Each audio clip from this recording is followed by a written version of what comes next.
Mambad MES higher secondary school +2 വിദ്യാർത്ഥിനി ഫാത്തിമ ഫിദയുടെ മരണത്തിലേക്ക് നയിച്ച കാരണങ്ങളിൽ ക്രൈംബ്രാഞ്ച് അന്വേഷണം വേണമെന്ന് പിതാവ് കെ ഷാജഹാൻ. ആരോപണ വിധേയരായ അധ്യാപകർക്കെതിരെ ആത്മഹത്യാ പ്രേരണ കുറ്റം ചുമത്തണമെന്നും പിതാവ് വാർത്താസമ്മേളനത്തിൽ ആവശ്യപ്പെട്ടു. മരണം നടന്ന് ഒരു മാസം കഴിഞ്ഞിട്ടും കുട്ടിയെ ആത്മഹത്യയിലേക്ക് നയിച്ച സംഭവ വികാസങ്ങളുടെ ദൃക്സാക്ഷികളായ സഹപാഠികളുടെ മൊഴിയെടുക്കാൻ പോലും ലോക്കൽ പോലീസ് ഇതുവരെ തയ്യാറായിട്ടില്ല. ആരോപണ വിധേയരായ അധ്യാപകരെ മാറ്റി നിർത്തിയുള്ള ഒരു അന്വേഷണം നടത്താൻ ഹയർ സെക്കൻഡറി ഡയറക്ടറേറ്റും ഇതുവരെ തയ്യാറായിട്ടില്ല. ആരോപണ വിധേയരായ അധ്യാപകരെ പൂർണ്ണമായി സംരക്ഷിക്കുന്ന നിലപാടാണ് സ്കൂൾ മാനേജ്മെന്റ് സ്വീകരിച്ചത്. കോപ്പിയടിച്ചതുമായി ബന്ധപ്പെട്ടുണ്ടായ സംഭവ വികാസങ്ങൾക്കു ശേഷം സ്കൂൾ വിട്ട് വീട്ടിലെത്തി ധരിച്ചിരുന്ന യൂണിഫോം പോലും മാറാതെ നേരെ കതകടച്ച് ആത്മഹത്യ ചെയ്യുകയായിരുന്നു. വിഷയം കൈകാര്യം ചെയ്തതുമായി ബന്ധപ്പെട്ട് അധ്യാപകരുടെ ഭാഗത്തുനിന്ന് ഗുരുതരമായ വീഴ്ചയുണ്ടായിട്ടുണ്ട്.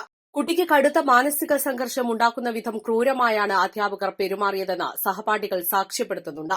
സ്കൂളിൽ വിളിച്ചു ചേർത്ത PTA യോഗത്തിൽ കുട്ടിയുടെ മരണത്തെക്കുറിച്ച് പരാമർശിക്കാനോ ഒരു അനുശോചനം പ്രകടിപ്പിക്കാൻ പോലുമോ അധ്യാപകരോ മാനേജ്മെന്റോ തയ്യാറായില്ല.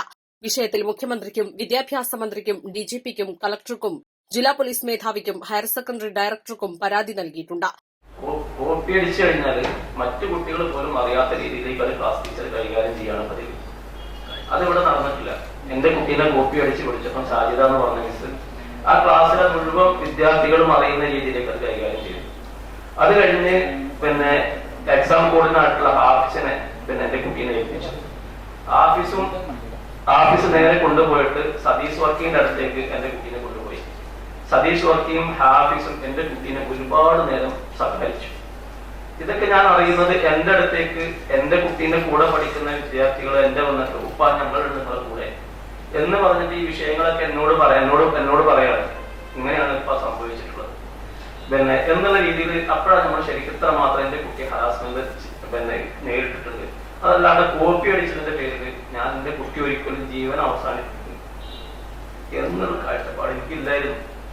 അങ്ങനെ എന്റെ കുട്ടീനെ എന്റെ വീട്ടില് എന്റെ അനിയന്റെ ഭാര്യയുണ്ട്. അതേപോലെ തന്നെ എന്റെ മൂത്ത മകനും എന്റെ വീട്ടിലുണ്ട്. ഇവരോടൊക്കെ ഞാൻ വിഷയം ധരിപ്പിക്കുമോ, കാരണം കുട്ടീനെ അവരോട് ഇടയിൽ നീ കോപ്പി അടിച്ചിട്ടുള്ള തലത്തേക്ക് വിളിച്ചത് ആരും അറിയണ്ടെന്നൊക്കെ ഞാൻ ആരോടും പറയാണ്ട ഞാൻ പള്ളിയിലേക്ക് പോയത്.